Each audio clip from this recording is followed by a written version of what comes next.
Hello friends, how are you? Welcome to our YouTube channel Dhyan Commerce, the key of success.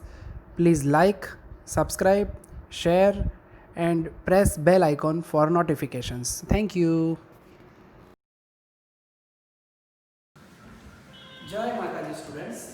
Limit के अंदर last time हमने methods of finding out limit of the function देखा था, जिसके अंदर हमने एक आध एग्जांपल छोटा छोटा लिया हुआ था। आज जो है हमें उस टाइप के फॉर्मेट के अंदर आगे बढ़ना है। अब एग्जांपल्स छोटे छोटे होंगे, ऑलमोस्ट तीन चार एग्जांपल हम करेंगे, एक दो आपको सब घर पे भी मिलेंगे। तो उसके लिए कुछ फॉर्मूला यूज करनी पड़ेगी। तो सबसे पहले कुछ इंपॉर्टेंट फॉर्मूला है वो हमें ऑब्जर्व करना है, जो हमारे फैक्टराइजेशन में हेल्प करेगी।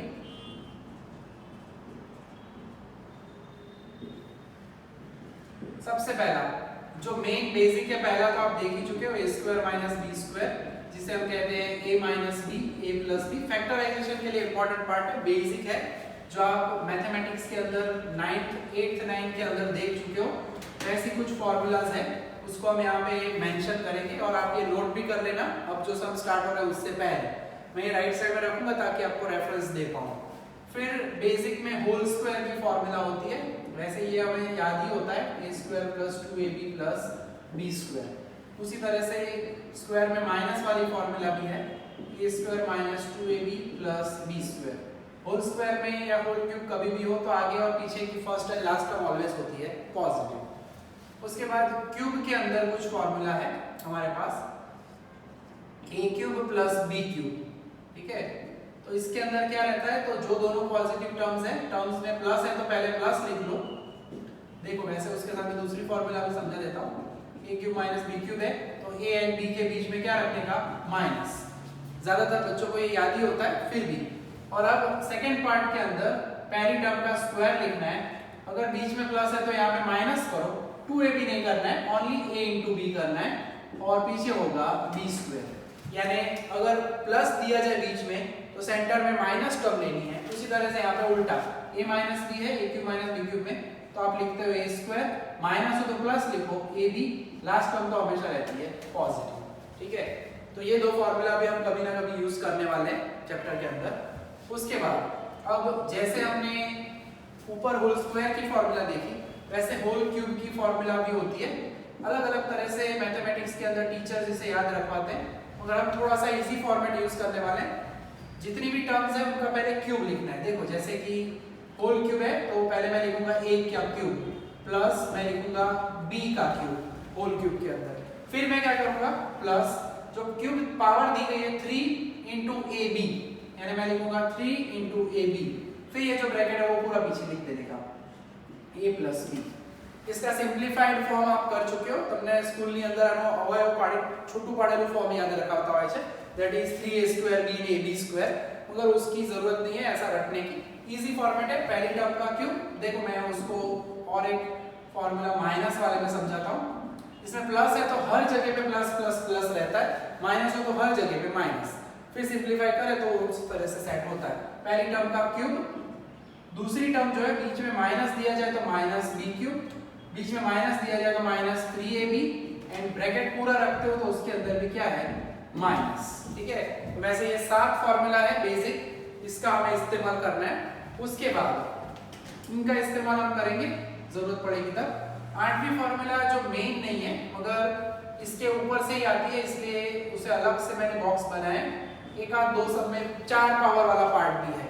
अब इसको समझने के लिए थोड़ा सा डिटेल ध्यान रखनी है। मैं 4 पावर को लिखूंगा फर्स्ट फॉर्मूला के फॉर्मेट में, a स्क्वायर का स्क्वायर एंड b स्क्वायर का स्क्वायर, ठीक है। और उसके बाद एज यू नो दैट, इसे ग्रुप को ब्रैकेट को याद रखो, a ब्रैकेट माइनस दूसरे ब्रैकेट का स्क्वायर, तो format wise a minus b, तो यहाँ पे हमें लिखना चाहिए a square minus b square, और पीछे लिखना चाहिए a square plus b square, ठीक है। यानी अंदर की टर्म जो है वो इसे पहली टर्म, अंदर वाली दूसरी टर्म, स्क्वायर दिया जाए तो a minus b a plus b पहले के हिसाब से किया जाता है। और अगर यहाँ पे एक और बार करो एग्जैक्ट फॉर्मूला ऊपर वाली, तो इसका फैक्टराइजेशन होता है a minus b a plus b, and इसका कुछ नहीं होता, a square plus b square की कोई फॉर्मूला नहीं है। भले ही क्यूब में फॉर्मूला है मगर a square plus b square की कोई फॉर्मूला हमें समझाई गई नहीं है, ठीक है। तो बेसिक 7 फॉर्मूला है, और आराम से ये ऑब्जर्व करते रहो, तैयार करो, वैसे आपको आता ही होगा ये। जब सब में आएगा तब मैं फिर से मेंशन तो जरूर करूंगा, ठीक है। तो अब जो लिमिट वाले हमारे सम है जिसके अंदर हमें फॉर्मूला ये यूज करनी होगी, वैसे अब 2-3 सम हम देखने वाले हैं। हम देखने वाले हैं सम नंबर 16,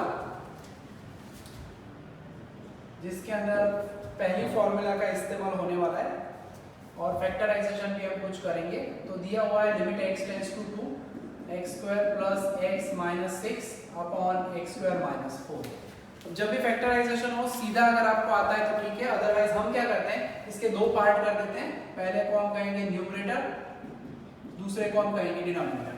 अब सबसे पहला काम जो है हमारा कि क्या इसके अंदर 0/0 फॉर्म मिलता है या सीधा लिमिट मिलती है। तो उसके लिए आप चेक कर सकते हो रफ में कैलकुलेटर के अंदर 2 स्क्वायर, जहां पे x है वहां पे 2 रख दो, चेक करो। हर सम में हमें ऐसे जरूरत नहीं है चेक करने की, वैसे आपको समझ में आ ही जाएगा, सीधा दिख ही जाएगा। अगर फिर भी इस सम में पहला सम है तो हम कर रहे हैं 2 स्क्वायर यानी 4 प्लस 2 माइनस 6, नीचे 4 माइनस 4, 4 प्लस 2 यानी 6 माइनस 6 एंड नीचे 4 माइनस 4 यानी 0। इन शॉर्ट ऊपर एंड नीचे दोनों जगह पे 0 है, 0/0 फॉर्म मिलता है, इसीलिए हमें क्या करना पड़ेगा फैक्टराइजेशन। 99% एग्जाम्पल में फैक्टराइजेशन करना पड़ता है, और जब रेडीमेड सम होंगे तो वो भी मैं बताऊंगा कि कौन से सम में डायरेक्टली भी आपको पहला स्टेप वाला पार्ट मिल सकता है, ठीक है। तो इसमें 0/0 हो चुका है, लिख के करने की जरूरत नहीं, आप रफ में चेक कर सकते हो 0/0। अब हम फैक्टराइजेशन करेंगे, वैसे ही आप सीधा भी कर सकते हो। स्कूल में आपको सिखाया था कि 6 का फैक्टराइजेशन करो, वैसे ये बेसिक है मगर मुझे समझाना जरूरी है, कुछ लोगों को अगर डाउट हो बेसिक मैथमेटिक्स के अंदर। तो 6 का फैक्टराइजेशन करो, 3 2 6 होता है, और दूसरा भी ऑप्शन रहता है 6 1 6।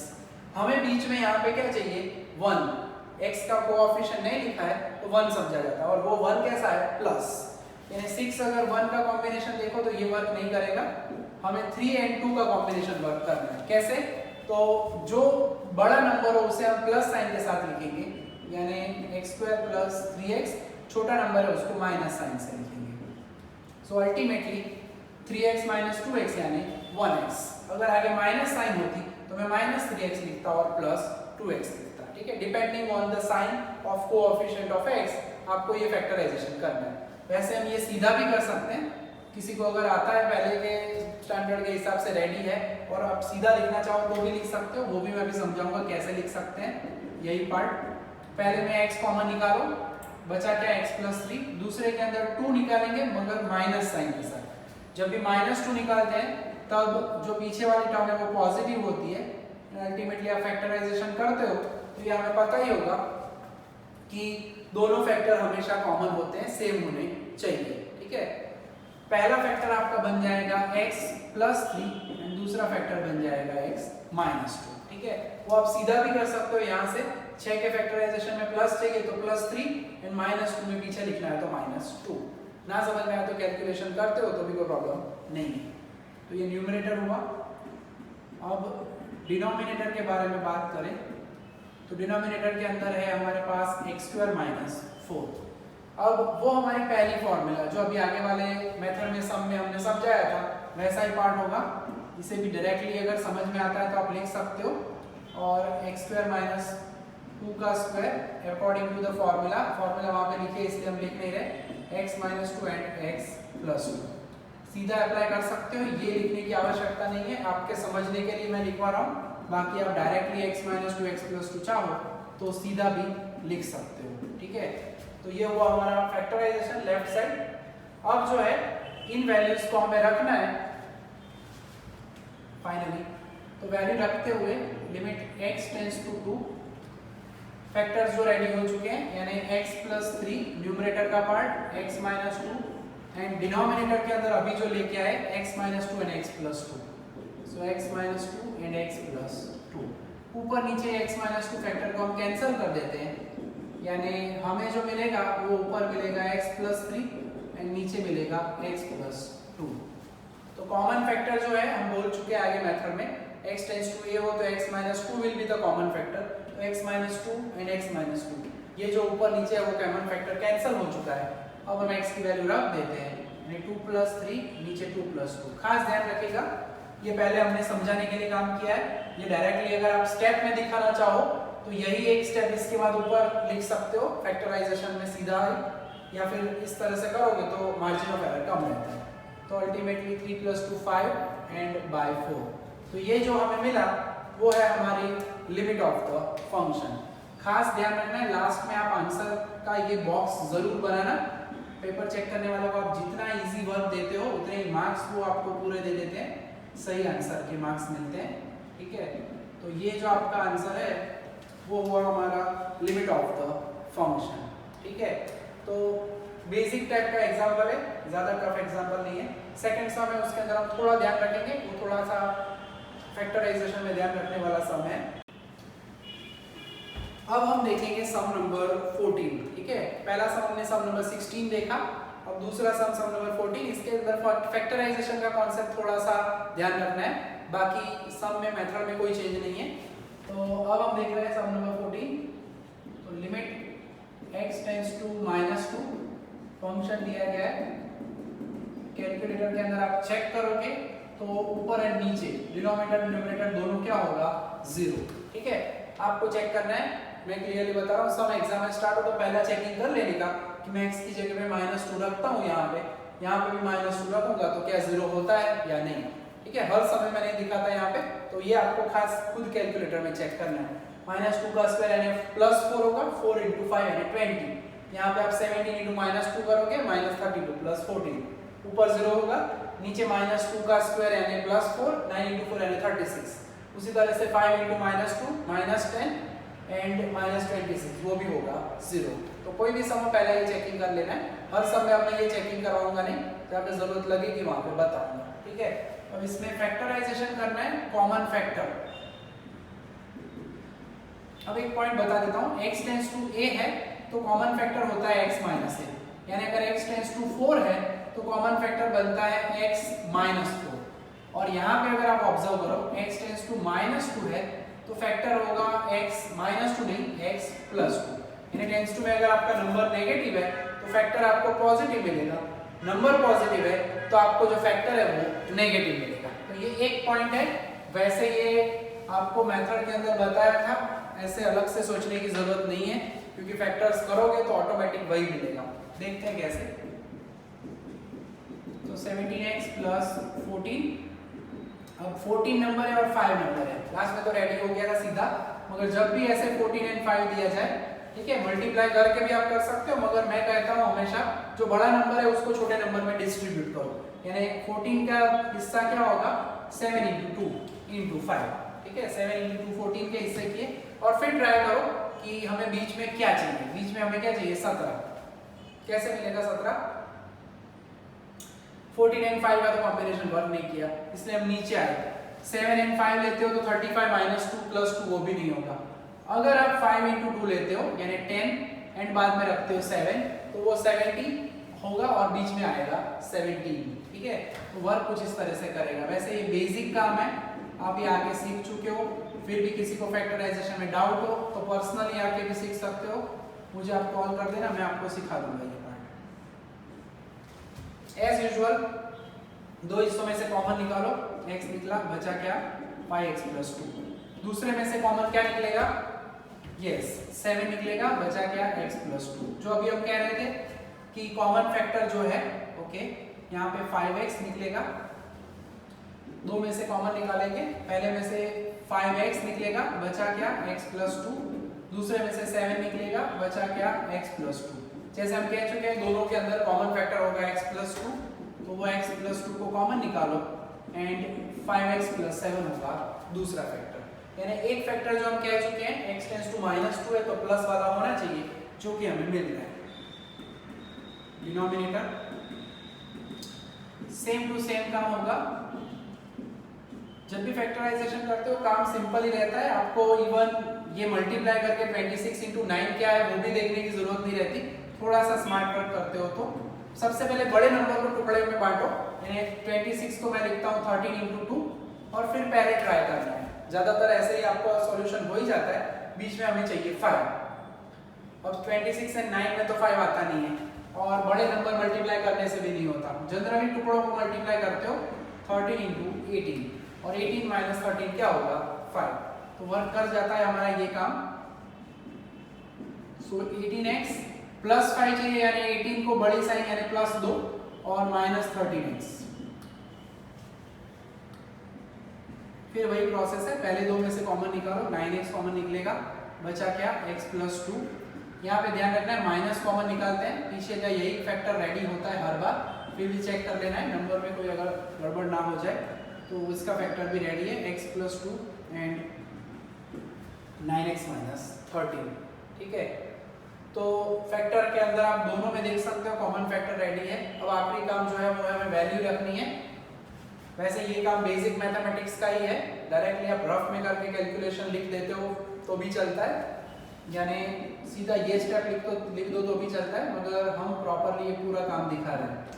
ऊपर वाला फैक्टर ये रहा x plus 2 and 5x plus 7, denominator में भी है x plus 2 and 9x minus 13। कभी कभी जल्दी जल्दी में साइन बदल जाती है या 13 की जगह पे 3 हो जाता है, तो वो खास ध्यान रखना है, जब भी आप लिखते हो तब कॉपी करने में भी खास ध्यान रखना है। तो limit x tends to minus 2, ऊपर नीचे कॉमन फैक्टर जो है कैंसिल कर लेना है। जब तक हम x की वैल्यू नहीं रखते तब तक ये लिमिट वाला पार्ट आगे लिखते रहना है, और सब में वैसे मैं याद कराता ही हूँ फिर भी।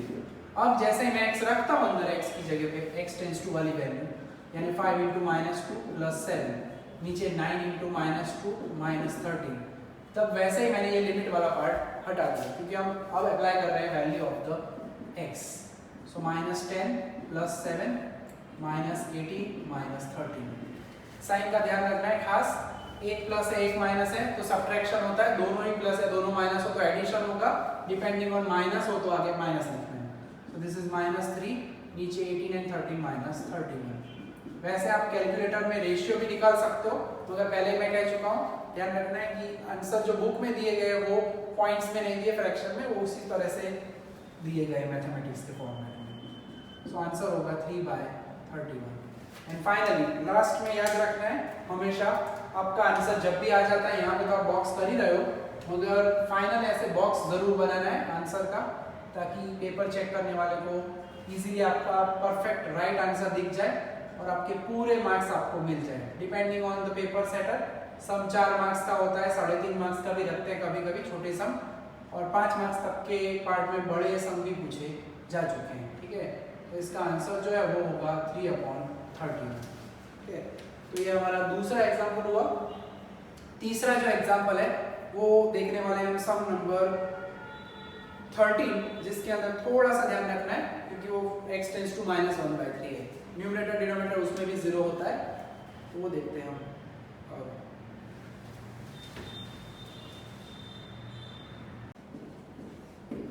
फंक्शन के अंदर दिया है उन्होंने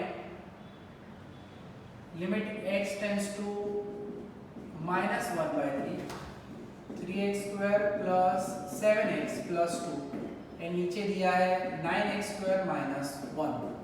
अब फैक्टराइजेशन करना है तो स्कूल के अंदर ये भी एक आता था फैक्टर्स कैसे करने चाहिए, तो जब हम अगर हमें समझ में ना डायरेक्टली करना, जैसे लास्ट में ब्रैकेट में किया था, तो हम इन दोनों हिस्सों को अलग से फैक्टराइज करेंगे।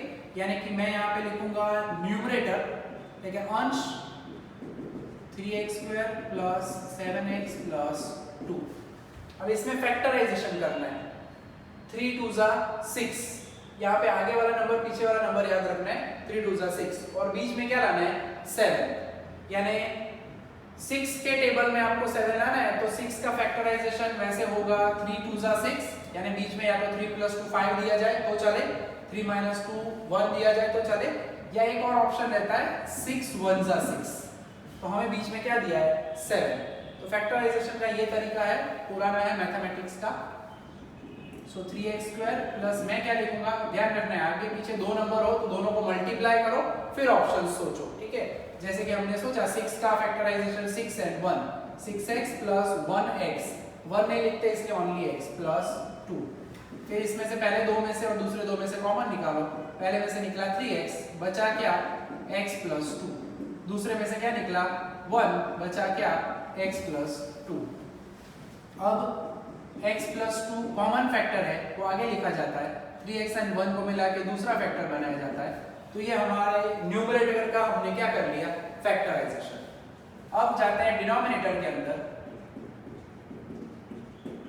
डिनोमिनेटर के अंदर दिया गया है 9x² - 1। अब फर्स्ट फॉर्मूला जो है वो हमें यूज करनी है यहाँ पे, 9x² - 1 है। अब आप थोड़ा ध्यान रखो, हम इसे लिखेंगे a² - b² के फॉर्मेट में। 9 यानी 3 का स्क्वायर, x² यानी x का स्क्वायर। यानी हम क्या लिखते हैं, जब भी आगे स्क्वायर वाला नंबर दिया जाए ब्रैकेट में फॉर्मेट करना है, a² - 1 तो हमें पता है 1 का स्क्वायर ऑलवेज होता है 1। So this is 3x - 1 and 3x + 1। तो ये जो है हमारा कॉमन फैक्टर ऊपर नीचे आपको दिख रहा है। x की जगह पे नंबर रखते हैं तो ये आपको ऊपर 0 और नीचे 0 मिलेगा, वो कैलकुलेटर में रख के हम चेक कर सकते हैं, ठीक है। अब क्या करना है, तो अब दोनों पार्ट रेडी हो चुके हैं, हम सीधा इनकी वैल्यू रख देते हैं। जब तक वैल्यू ना रखे x की तब तक याद रखना है ये लिमिट वाला पार्ट हम लिखते रहते हैं। और ऊपर वाले पार्ट का फैक्टराइजेशन हो चुका है x + 2 एंड 3x + 1। नीचे वाले का फैक्टराइजेशन हो चुका है 3x - 1 एंड 3x + 1। हमने कहा था कि फैक्टराइजेशन हो जाए ऊपर नीचे कैंसिल कर देना है, जो बाकी बचा हुआ हिस्सा है, बचा हुआ हिस्सा लिखो फिर। अब आप x की जगह पे वैल्यू रख सकते हो आफ्टर कैंसलिंग कॉमन फैक्टर, और x की जगह पे हमें रखना है -1/3। खास ध्यान रखना है x कहाँ पे दिया गया है, तो x दो जगह पे है, आजू बाजू में कोई साइन या कोई नंबर बदलना चाहिए नहीं। अब +2 करता हूँ, नीचे 3 × -1/3 -1। देख सकते हो दोनों x की जगह पे मैंने क्या रख दिया है, -1/3। तो अब थोड़ा सा सिंप्लीफिकेशन है, बेसिक मैथमेटिक्स है, कैलकुलेटर भी आप यूज कर सकते हो, मगर आंसर बुक के अंदर जो दिए वो विदाउट यूजिंग कैलकुलेटर है, इसलिए हम सिंप्लीफाई करेंगे पहले। यानी एलसीएम लेना पड़ेगा ऊपर और नीचे, 3 × 2 6, यानी आगे -1 है, 3 × 2 = 6 होगा, साइन बीच में प्लस है तो प्लस करता हूँ, होल डिवाइडेड बाय क्या लिखना पड़ेगा, 3। तो ये पहले हिस्से का हमने न्यूमरेटर का जो है वो सिंप्लीफिकेशन किया, क्रॉस मल्टीप्लिकेशन, चौकड़ी गुणा का एलसीएम कुछ भी कह सकते हो। नीचे थोड़ा इजी है क्योंकि 3 3 कैंसिल हो जाता है, बचा क्या, -1 एंड 1। ऊपर क्या हुआ, 6 में से 1 जाता है यानी 5/3, नीचे क्या बचा, -2। अब ध्यान रखना है न्यूमरेटर का डिनोमिनेटर नीचे जाता है, अंशनो छेद हो ये छेद में जाए गुजराती में कहे तो, ठीक है। तो ये 3 सीधा नीचे आ जाएगा, यानी 5 नीचे होगा 3 × -2, यानी अल्टीमेटली अगर कहे तो साइन माइनस की एक बार है वो आगे भी लिख सकते हो, 5/3 2 क्या होगा, 6। तो ये जो है वो हमारी लिमिट होगी फंक्शन की।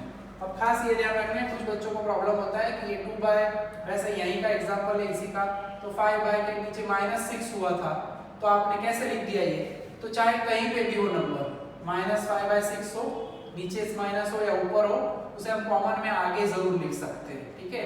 ये रूल ऑफ मैथमेटिक्स है, एक माइनस है तो चाहे नीचे लिखा हो, एक नंबर न्यूमरेटर में हो, या उसे आप आगे कोई भी एक फॉर्मेट आप लिख सकते हो, ठीक है।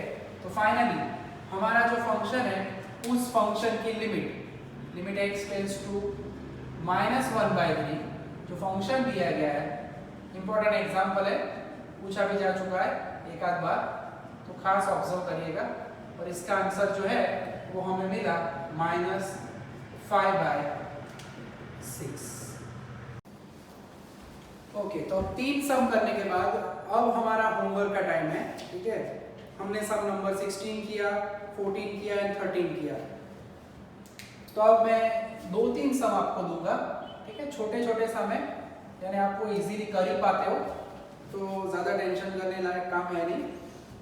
सम नंबर 1 मैं आपको दे रहा हूँ 10 number, 11 number and yes 12 number जो है वो ऑलमोस्ट 14 के जैसा है, ठीक है, फैक्टराइजेशन करने वाला काम। तो आज का दिन बहुत इंपॉर्टेंट रहेगा क्योंकि आज पहले बेसिक एग्जांपल्स हमने देखे हैं विदाउट प्रिपेयरिंग टेबल वाले। ज़्यादातर अगर गए फाइंड द लिमिट, तो हमें कुछ ये मेथड के स्टेप्स यूज करके लिमिट ऑफ द फंक्शन ढूंढना है, ठीक है। तो यहाँ तक का काम रेडी रखना है, इतना हम रखेंगे आज। जय माता जी, थैंक यू।